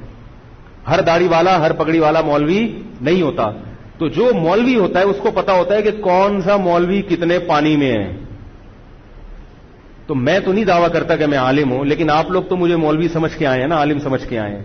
تو آپ کے نظریے کے مطابق میں کہتا ہوں کہ اگر آپ مجھے عالم سمجھتے ہیں تو میں آپ کو بتاؤں کہ پاکستان میں حضرت مفتی محمد تقی عثمانی صاحب جیسا مضبوط علم والا، اور علم بھی بہت سے لوگوں کے پاس ہوتا ہے مگر اعتدال نہیں ہوتا طبیعت میں، وہ باہر کے ماحول سے متاثر ہو جاتے ہیں. حضرت مفتی محمد تقی عثمانی صاحب دامت برکاتہم العالیہ وہ علم میں مضبوط بھی ہیں، اور ان کی جو زبان سے نکلے ہوئے الفاظ یا ان کے قلم سے لکھی ہوئی تحریر بہت ہی نپی تلی ہوتی ہے. ایک حرف بھی اس میں غیر ضروری نہیں ہوتا، اور ایک حرف بھی ایسا نہیں ہوتا جو ضروری ہو اور نہ آیا ہو اس میں. بہت کسی فرقے کی مخالفت بھی کرتے ہیں، بڑی تمیز سے کرتے ہیں. وہ ہم لوگوں کی کیا عادت ہوتی ہے، اب کسی کے خلاف چلو تو کوشش کرو دائرہ اسلام سے کسی طرح باہر نکل جائے. کوشش یہی ہوتی ہے، وہ نکل نہیں رہا ہوتا تو مجبوراً پھر اس کو مسلمان ماننا پڑتا ہے. کیا خیال ہے؟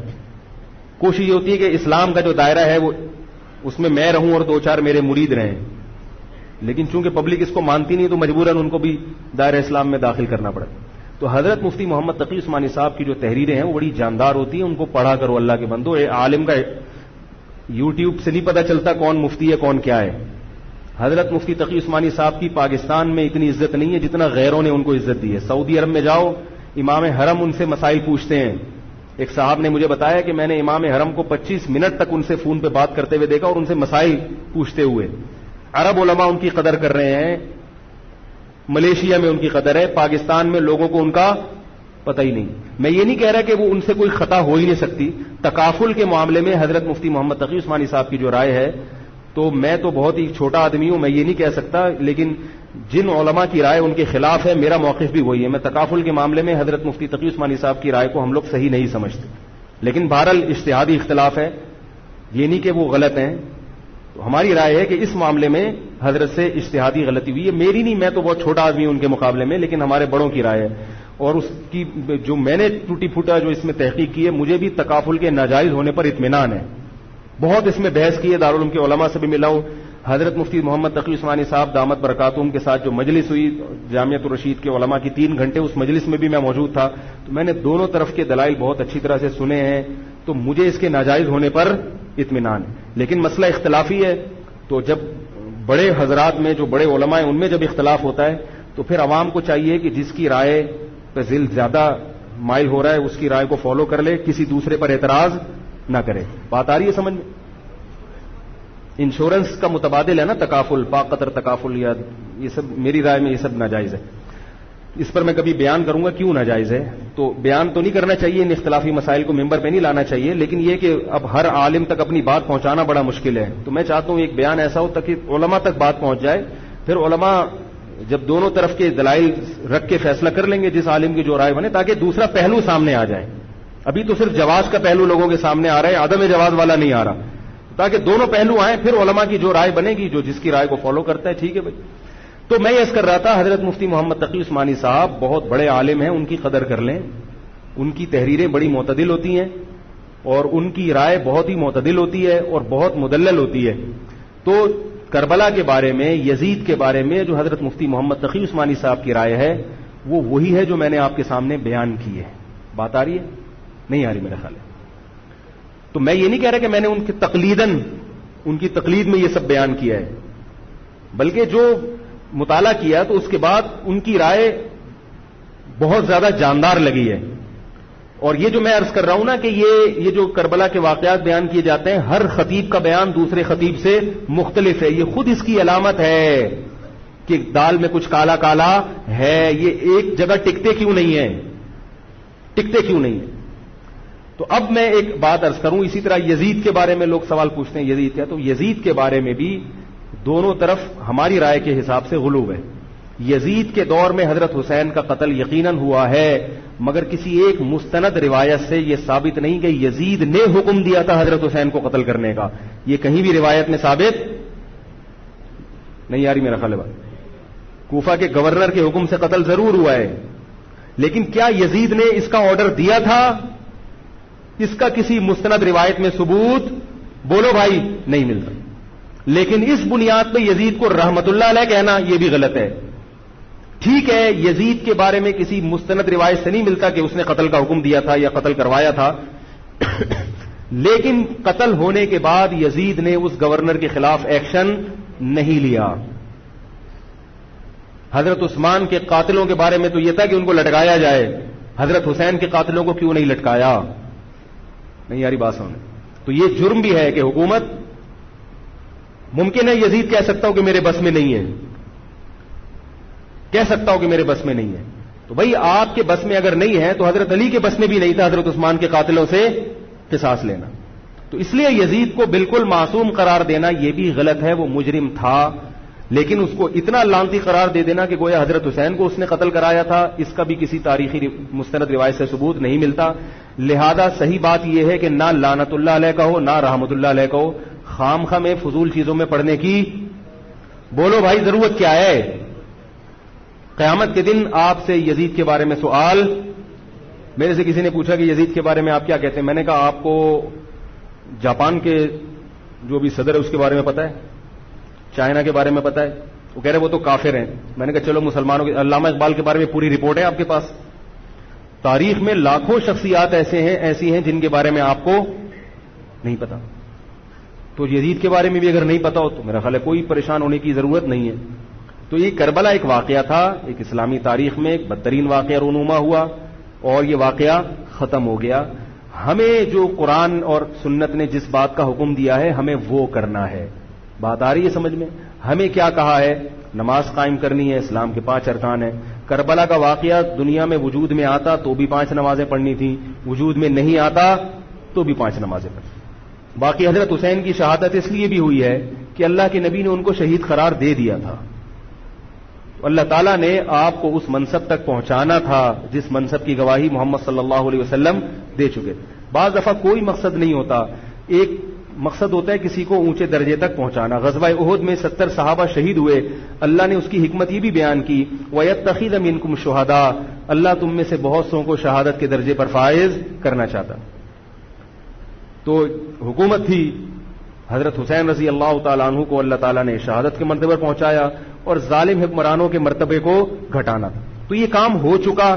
اب ہمیں کیا کرنا ہے؟ ہمیں جو قرآن اور سنت ہے اس کو فالو کرنا ہے. محرم منانا کہیں بھی نہیں ہے اسلام میں. محرم حضرت حسین کی شہادت سے پہلے بھی آتا تھا، اس کے بعد بھی آتا ہے. تو اہل سنت والجماعت کا جو مذہب ہے، میں آپ کے 1-2 منٹ زیادہ لے رہا ہوں، بس یہ بات ختم کر رہا ہوں میں.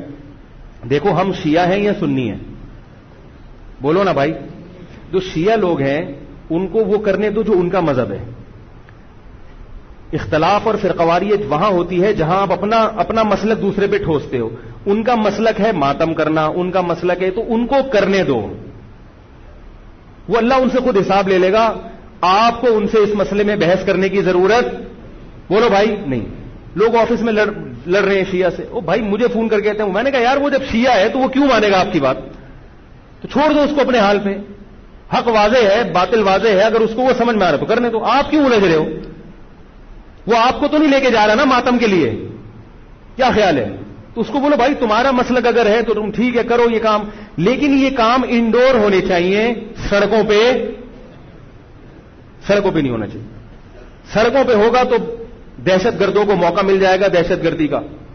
ملک کا امن خراب ہوتا ہے. نہ ربیع الاول کے جلوس سڑک پہ نکلنے چاہیے اور نہ محرم کے جلوس سڑک پہ ہونے چاہیے. انڈور ہو ربیع الاول میں, جس کا مذہب ہے کہ بھئی ہم نے یہ کرنا ہے, جلسہ ٹھیک ہے, آپ گھر کے اندر جو مرضی کریں.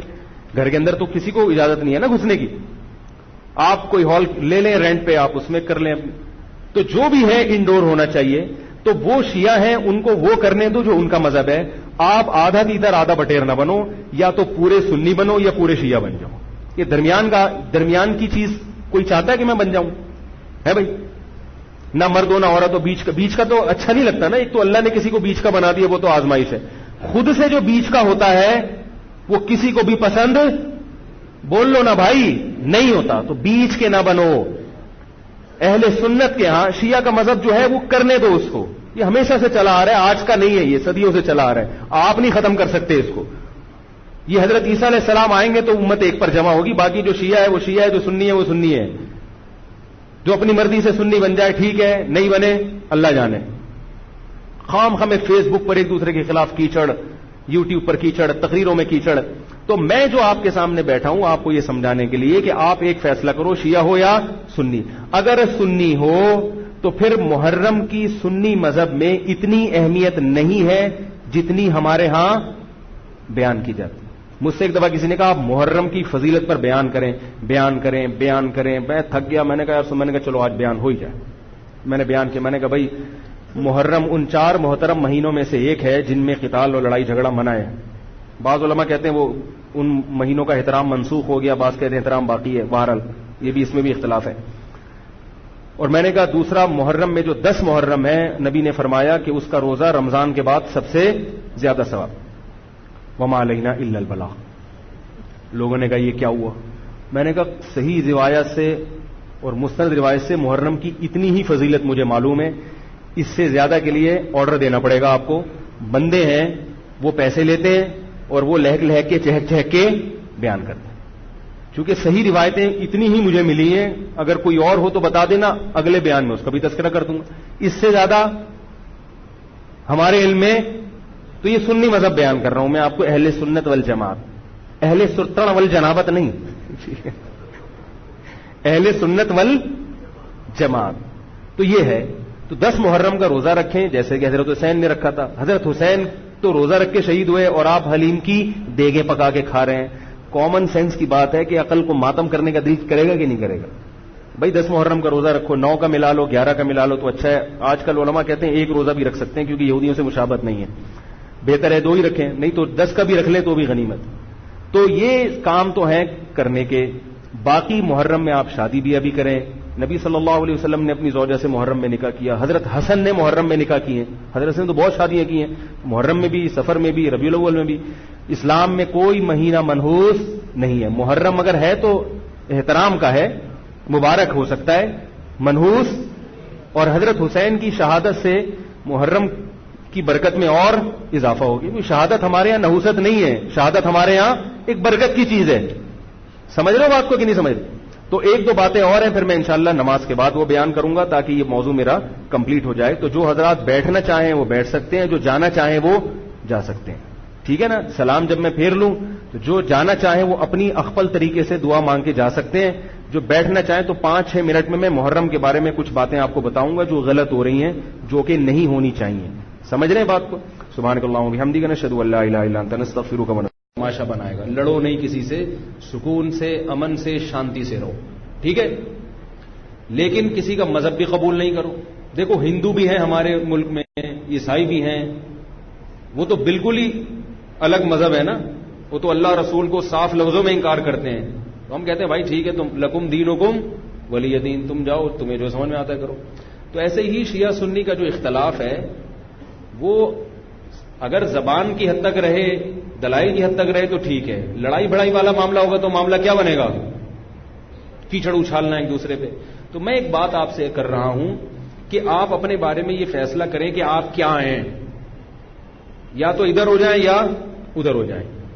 تو اگر آپ شیعہ ہیں ٹھیک ہے, پھر وہ جو کر رہے ہیں وہ ان کا مسلک ہے, آپ کریں وہ جائیں. لیکن اگر آپ سنی ہیں تو پھر آدھا سنی آدھا ادھر آدھا ادھر, بیچ کا نہ بنے. میں بھی بیان میں عرض کر رہا تھا نا آخر میں کہ بیچ کا کسی کو بھی پسند میرا خیال ہے آپ لوگ کو ہوتا ہے شاید, نہیں ہوتا نا کسی کو بھی پسند. قدرت نے کسی کو بیچ کا بنا دیا اللہ کی طرف سے, وہ تو اللہ کی طرف سے آزمائش ہے, لیکن خود سے کبھی بھی بیچ کا بننے کی کوشش مت کرو. تو یا تو ادھر ہو جاؤ یا ادھر ہو جاؤ. اب ہمارے ہاں لوگ کیا کر رہے ہیں, جو سنی ہیں سنی, محرم میں حلیم پکا رہے ہیں, حلیم کھا رہے ہیں, محرم میں سبیلیں لگا کے بیٹھے ہوئے ہیں, سبیلوں سے پانی پی رہے ہیں, محرم میں مرثیے سن رہے ہیں, رکشے والے بھی مرثیے لگا کے, ٹیکسی والے بھی مرثیے لگا کے. بھائی یہ اسلام نہیں ہے, یہ سمجھ رہے ہو؟ جو اس کو اسلام سمجھتا ہے وہ کرے, لیکن ہم سنی مذہب جو ہے وہ اس کی نظر میں یہ اسلام نہیں. نبی صلی اللہ علیہ وسلم نے لعنت فرمائی ہے میت پہ نوحہ کرنے والوں پر. سمجھ رہے ہو؟ آپ نے فرمایا جو گریبان پھاڑے وہ ہم میں سے نہیں ہے. میت پہ چیخنا چلانا, اس کو نبی صلی اللہ علیہ وسلم نے لعنت والا عمل قرار دیا ہے. شہادت پہ چیخنا چلانا کسی کی. حضرت جعفر طیار رضی اللہ تعالیٰ عنہ اہل بیت میں سے تھے. وہ جب شہید ہوئے ہیں جوانی میں, ان کی 4 بیویاں تھیں, بیوہ ہو گئیں. معذرت کے ساتھ یہ میں ٹاپک نہیں لا رہا, جو خود سے آ رہا ہے اسے آنے دو.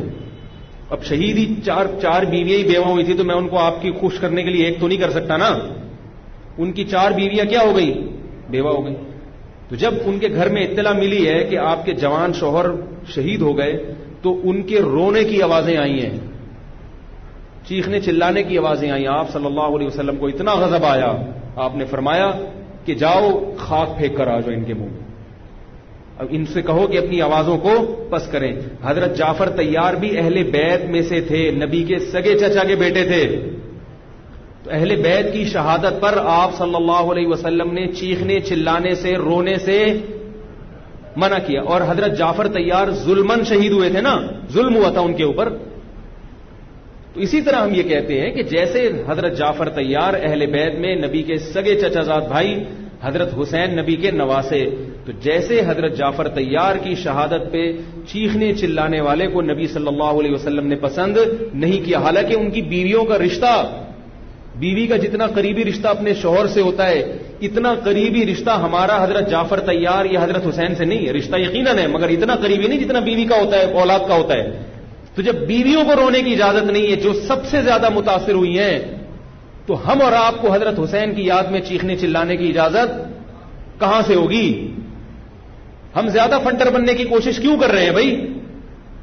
زیادہ آگے نکلنے کی کوشش کیوں کر رہے ہیں؟ یقیناً اہل بیت سے ایمان, اہل بیت سے محبت ہمارے ایمان کا جزو ہے, مگر اس محبت کا اظہار اس طرح سے کرنا ہے جس طرح سے اہل بیت سے محبت کا نبی نے حکم دیا ہے.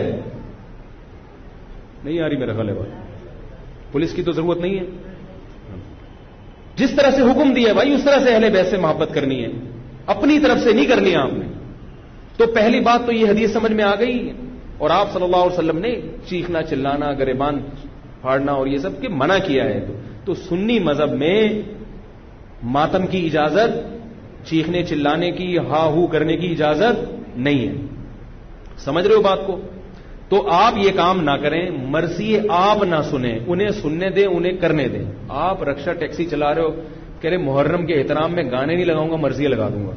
بھائی نہ گانے لگاؤ نہ مرثیے لگاؤ. اور مرثیوں میں جس طرح سے اہل بیت کا نام لیا جاتا ہے, اس میں اہل بیت کی عزت نہیں ہے بلکہ اہل بیت کی توہین ہے. ہائے زینب, ہائے یوں, ہائے یوں.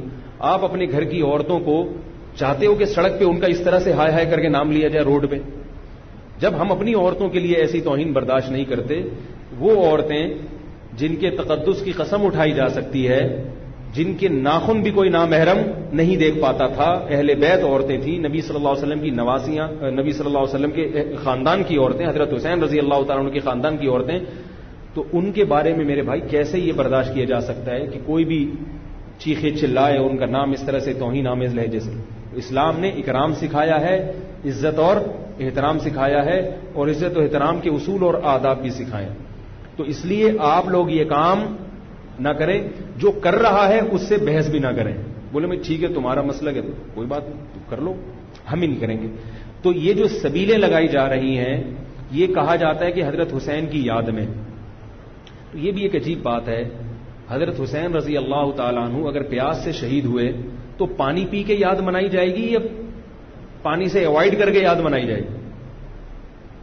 عجیب بات ہے. مجھے ایک بات بتاؤ, آپ کا دوست بھوکا بیٹھا ہوا ہے, آپ اس دوست پہ ترس کھا رہے ہو, آپ کہہ رہے ہو, اس کو فون کیا آپ نے, بھائی کیا ہے یار, کہہ رہے 2 دن سے مجھے کھانا نہیں ملا, کہہ رہے بس پھر میرے سامنے جو کھانا رکھا ہے میں بھی نہیں کھا رہا, جب تو نے نہیں کھایا تو میں کیوں کھاؤں یار یہ مرغے. یہی ہوتا ہے نا یار, جب تو 2 دن سے بھوکا ہے تو میں بھی تو ایک وقت کا ناغہ کروں نا کھانے کا. لیکن آپ نے کیا کیا, آپ نے دوست کو فون کیا, تجھے کھانا ملا, کہہ رہے 3 دن سے بھوکا ہوں. آپ نے کہا یار بہت افسوس ہوا یار, ایسا کر 2 پراٹھے لے کر آ, ہوٹل کے بیرے کو 2 انڈے لے آ اور 2 دودھ پتی لے آ. ویسے تو 1 پراٹھا کھاتا تھا, آج کتنے کھاؤں گا, 2 کھاؤں. دوست فون پہ کہہ رہا ہے یار یہ آرڈر کا, کہہ رہا ہے یار تو بھوکا ہے, تیری یاد میں کیا کروں گا, کھاؤں گا بھی اور پبلک کو بولوں گا آ جا بھائی تو بھی آ جا یار, تو بھی آ جا. یہ کامن سینس, میری جو سینس ہے بھائی, میں سنی ہوں تو مجھے یہ والا چیز صحیح لگ رہی ہے. اگر پھر بھی آپ کو امام حسین کی یاد میں آپ کہتے ہیں شربت پیئیں گے بھی, پلائیں گے بھی, ٹھیک ہے, آپ کو سمجھ میں آ رہا ہے, میں بندوق لے کے کسی کے پاس نہیں آؤں گا. لیکن مجھے جو یہاں ممبر پہ بٹھایا گیا ہے وہ بات کرنے کے لیے جو میری سمجھ میں آ رہی ہیں. کیا خیال ہے بھائی؟ تو اس لیے یہ سبیلیں چھوڑ دیں. پیاسے کو پانی پلانا یہ پورے سال سنت ہے, اور پیاسے کو پانی پلاؤ ایسی جگہ پہ جہاں پانی نہ ہونا. شہر میں سب جگہ پانی ہوتا ہے, سب جگہ پانی ہوتا ہے. تو یہ چھوڑ دیں, جو کر رہے ہیں ان کو کرنے دیں. چھوڑنے کا مطلب یہ نہیں کہ آپ جا کے بحث کریں, آپ یہ کام نہ کریں, نہ سبیل سے پانی پئیں نہ سبیل سے پانی پلائیں, کیونکہ لوگ اس کو اسلام سمجھ رہے ہیں جبکہ یہ اسلام نہیں ہے. سمجھ رہے ہیں؟ اس طرح محرم میں حلیم کا جو فلسفہ بیان کیا جاتا ہے وہ یہ بتایا جاتا ہے کہ حضرت حسین کو کچھ بھی نہیں ملا تھا, کھانے کو کچھ بھی نہیں ملا تھا, تو ہم اب سب چیزوں کا ایک مرغوبہ بنا کے پبلک کو کھلائیں گے, جس سے یہ پتا چلے گا کہ دیکھو حلیم میں گوشت بھی ہے تو حضرت حسین کو گوشت بھی نہیں ملا, حلیم میں چاول بھی ہے تو چاول بھی نہیں ملے ان کو, حلیم میں دال بھی ہے تو ان کو دال بھی نہیں ملی, حلیم میں جو بھی ہے تو ان کو جو بھی نہیں ملی. تو حلیم ایک ایسی ڈش ہے جس میں اتنی ساری چیزیں آتی ہیں کہ یہ ساری چیزیں ایک جگہ جمع کسی اور ڈش میں نہیں ہوتی, تو سب چیزیں کھلانے کا ہمیں ثواب مل جائے گا. یہ بھی وہی ہے کہ انہیں کچھ بھی نہیں ملا اور آپ ان کی یاد میں سب کچھ کھا بھی رہے ہو اور سب کچھ کھلا بھی رہے ہو حلیم کے نام. تو یہ بھی کامن سینس کی چیزیں نہیں ہیں, اس لیے چھوڑ دو اللہ کا واسطہ. لوگ کیا کہتے ہیں, میں محرم میں حلیم اس نیت سے نہیں پکا رہا, میں تو ویسے ہی پکا رہا ہوں. تو ویسے ہی تو نے سفر میں کیوں نہیں پکایا, ویسے ہی آپ ربیع الاول میں کیوں نہیں پکا لیتے, ویسے ہی آپ رمضان میں کیوں نہیں پکا لیتے, آج ہی ویسے ہی خیال آیا. تو بھائی چھوڑ دو. یہ اسلام خدا کی قسم بدنام ہو رہا ہے دنیا میں. غیر مسلم جب یہ اسلام دیکھے گا اس کو اسلام میں اٹریکشن نظر آئے گی, وہ حلیم کھانے کے لیے مسلمان ہوگا, وہ شب برات کے پٹاخوں کے لیے, حلووں کے لیے ہوگا. نبی سے صحابہ نے پوچھا کہ اسلام کیا ہے, تو آپ صلی اللہ علیہ وسلم نے مختلف حدیثوں میں اس کا مختلف جواب دیا. ایک جگہ فرمایا کہ اسلام ہے کلمہ شہادت, صرف ایک خدا ہے ہمارا, اور نماز قائم کرنا, زکوٰۃ ادا کرنا, حج کرنا اور روزے رکھنا. ایک جگہ فرمایا اسلام یہ ہے کہ تم غربا کا خیال کرو, ان تطعم الطعام, لوگوں کو کھانا کھلاؤ. یہ مطلب نہیں حلیم کھلاؤ, کھانے کا مطلب یہ کہ لوگوں کی بنیادی ضرورتیں سارا سال پوری کرو. اس کو سفر میں ضرورت ہے تو محرم کا انتظار جب غریب کو موقع ملے کہ بھی دیکھو محلے پڑوس میں رشتہ داروں میں کوئی غریب ہے اس کا خیال کرو. آپ سمجھ میں نہیں آ رہی میرا خیال ہے. اچھا, تو اسی طرح جو میں نے عرض کیا آپ کو, یہ جو قصے کہانیاں ہیں کربلا سے غیر ضروری واقعات, یہ میں نے بتایا کہ غلط ہوتے ہیں, ان کو بھی نہ سنا کریں آپ. ان کے غلط ہونے کی ایک دلیل تو میں بیان سے پہلے دے چکا ہوں. ایک اور دلیل کہ جو خطیب لوگ, چاہے وہ شیعہ ہوں یا بعض سنی, سب میں ہیں ایسے لوگ, تو یہ غلط ہونے کی بڑی دلیل ایک اور یہ بھی ہے کہ اگر یہ قصہ خطیب لوگ جو حقیقی واقعہ ہے وہ بیان کرتے تو ایک ہی قصہ کئی بار انسان سن نہیں پاتا. نہیں آ رہی بات بھائی؟ یہ قصہ اب جیسے میں نے یہ قصہ آج بیان کر دیا, واقعہ بیان کیا, اب میں دوبارہ یہ واقعہ بیان کروں تیسری, آپ بولو گے یار تھک گئے مولوی صاحب, ٹاپک چینج کرو. لیکن آپ دیکھ رہے ہیں کہ جو خطیب لوگ ہیں وہ محرم میں پورا محرم ان کا یہ کربلا کا واقعہ بیان کرتے ہیں, لیکن لوگ تھکتے نہیں ہیں. اس کا مطلب ہر واقعہ اور ہر تقریر دوسری تقریر سے جدا اور منفرد ہوتی ہے, ورنہ پبلک سنے گی نہیں. کتنی مضبوط دلیل دے رہا ہوں آپ کو.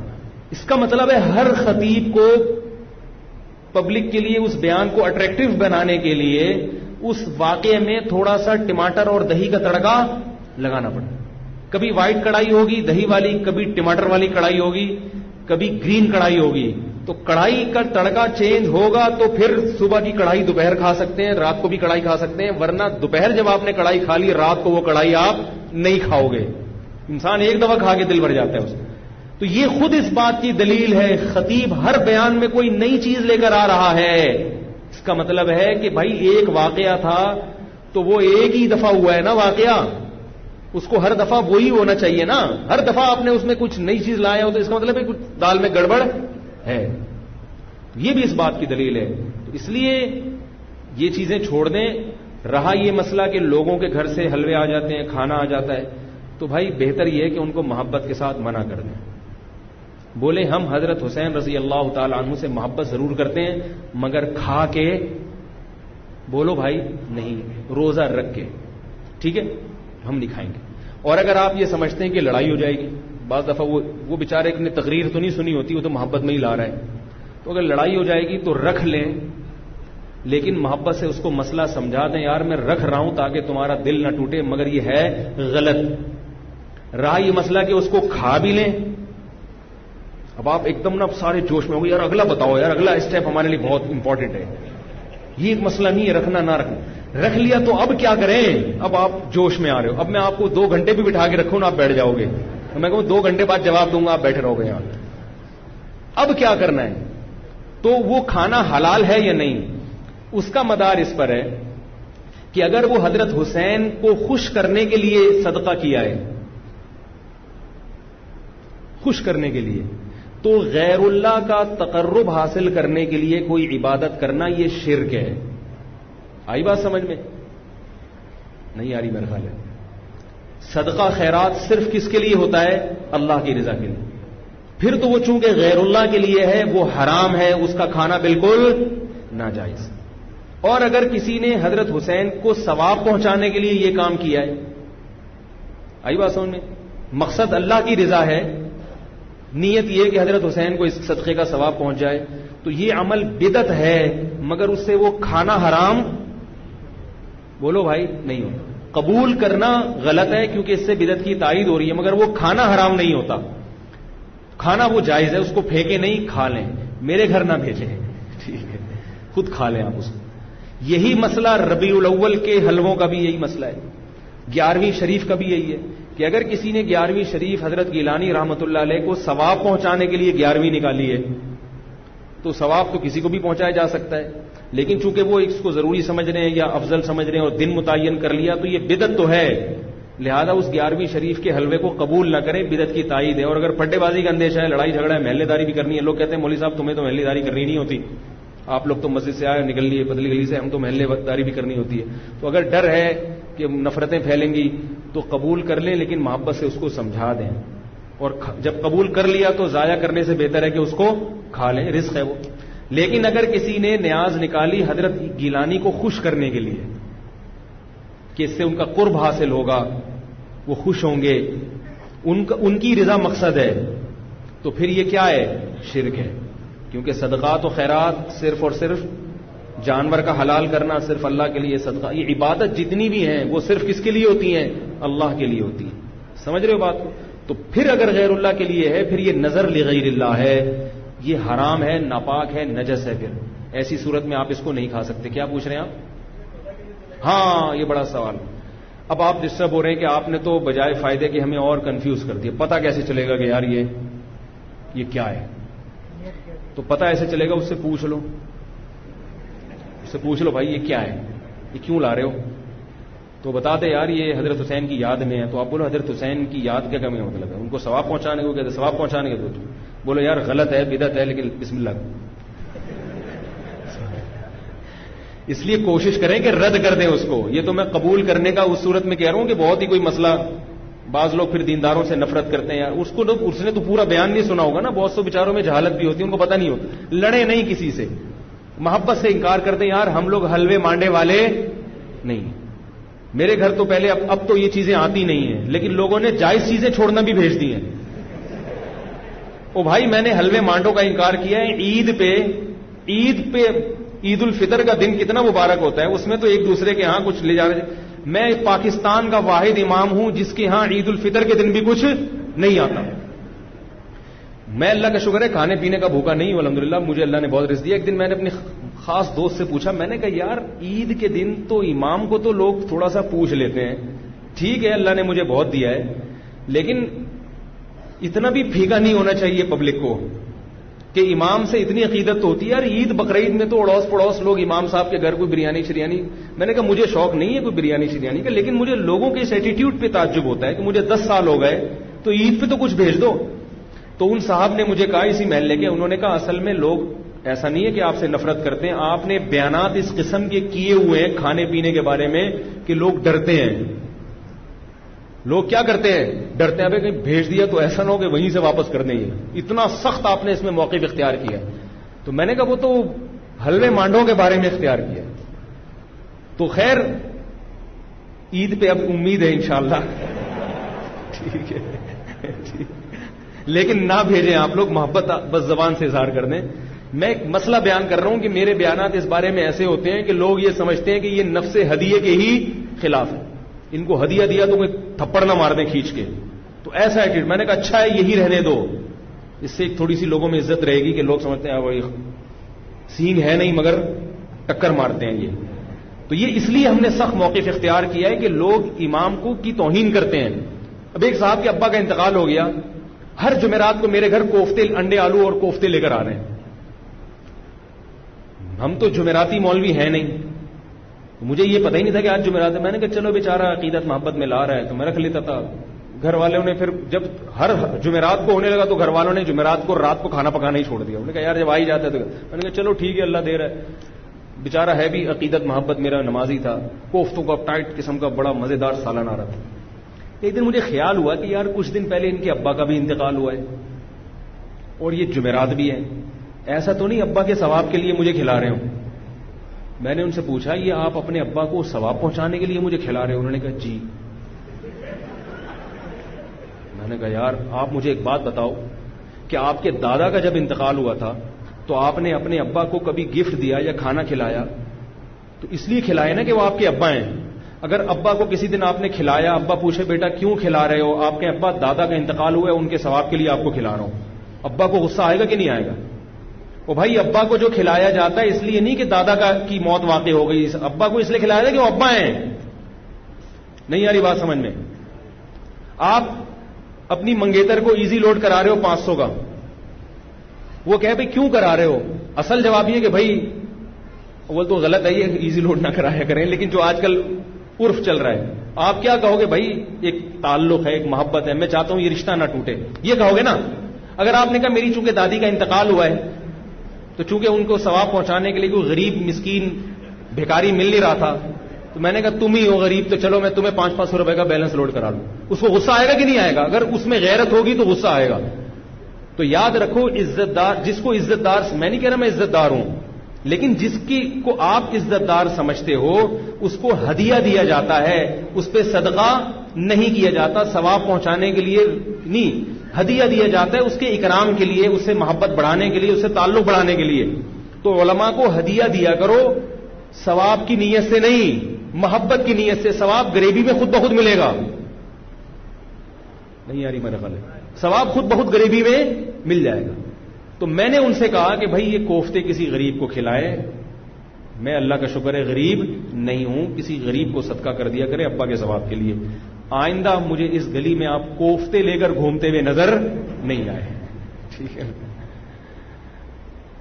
آئندہ نہیں نظر آئے. تو یہ ایک صدقہ اور ہدیے میں فرق ہے کہ ہدیے میں سامنے والے کی عزت ہو، تبھی ہدیے میں بہت عزت احترام کے ساتھ کے قبول کر لیں تو بڑی نوازش ہوگی آپ کی. اور ہدیہ مالدار علماء کو بھی دیا جاتا ہے، بلکہ مالدار علماء کو ہدیہ دینا زیادہ ثواب ہے کیونکہ اس میں ان کی بے عزتی کا پہلو بالکل بھی نہیں ہوتا. ہمارے حضرت فرمایا کرتے تھے مالدار عالم کو ہدیہ دینا زیادہ ثواب ہے، اس لیے کہ اس میں اس کی بے عزتی کا بالکل بھی آپشن نہیں ہے. وہ کبھی بھی آپ اس کو یہ نہیں دکھا سکتے کہ میرے ٹکڑوں پہ پل رہا ہے، وہ کہے گا میرے پاس اللہ کا دیا تم سے زیادہ ہے. تو کہاں سے کہاں بات چلی گئی. تو ایصال ثواب کے لیے کھلانا تو یہ بھی توہین ہے. تو اگر کوئی پیرانے پیر کی نیاز نکال کے آپ کے گھر میں لا رہا ہے ان کو ثواب پہنچانے کے لیے تو اس میں آپ کی بے عزتی بھی ہے. اس میں آپ کو یہ ثابت کرایا جا رہا ہے کہ آپ چونکہ محلے میں سب سے غریب ہیں، ان کو ثواب پہنچانے کے لیے مجھے آپ سے زیادہ کوئی مستحق نظر نہیں آیا، میں نے کہا چلو بسم اللہ۔ تو آپ کہیں بھائی ہم غریب نہیں ہیں، ہم ہدیہ قبول کرتے ہیں، صدقات و خیرات قبول نہیں کرتے۔ اگر غریب ہوں تو بھی یہ کہہ دیں کہ غریب نہیں ہے۔ اپنی غربت بیان کرنی ہے تو اللہ کے سامنے بیان کرو نا، پبلک کے سامنے کیوں بیان کرے آپ؟ کیا خیال ہے؟ غریب ہو کے بھی آدمی رہے ایسے جیسے اس سے بڑا، ہمارے حضرت بہت مسکین تھے، غریب تھے 60 سال کی عمر تک، لیکن فرماتے میں رہتا ایسے تھا، پبلک سمجھتی تھی اس محلے میں ان سے زیادہ پیسے والا کوئی ہے ہی۔ لوگ کہتے ہیں مجھ سے آ کے قرضے مانگتے تھے، ایسی شان کے ساتھ انہوں نے، مولوی تھے، مولوی ایسے ایسے مولوی بھی ہیں مارکیٹ میں، دیکھو آپ، مولوی تھے مگر ایسے رہتے تھے، کہتے ہیں لوگ مجھ سے آ کے قرضے مانگتے تھے۔ تو اپنے بارے میں فیصلہ کریں کہ ادھر ہیں یا ادھر۔ اگر سنی ہیں تو مرثی سننا چھوڑ دیں، کربلا کے واقعات جو مستند ہیں وہ علماء کی کتابوں میں پڑھیں، ٹھیک ہے، ایک تاریخی علم ہے، لیکن ہماری شریعت پہلے سے کامل ہے، ہم نے اسی کو فالو کرنا ہے۔ محرم میں شادی بھی ابھی کیا کریں، محرم میں شادی کے بہت سارے فائدے ہیں، ایک یہ کہ برکت ہوگی انشاءاللہ، محرم کا مہینہ ہے۔ دوسرا فائدہ یہ کہ بدعت کی، جو لوگ سمجھتے ہیں محرم میں شادی غلط ہے تو بدعت کی مخالفت ہوگی، اس کا الگ سے ثواب ملے گا۔ تیسرا فائدہ یہ کہ محرم میں شادی ہال سستے ہوتے ہیں، سستے میں شادی ہو جائے گی، کیا خیال ہے؟ تو فائدے ہی فائدے، مزے ہی مزے۔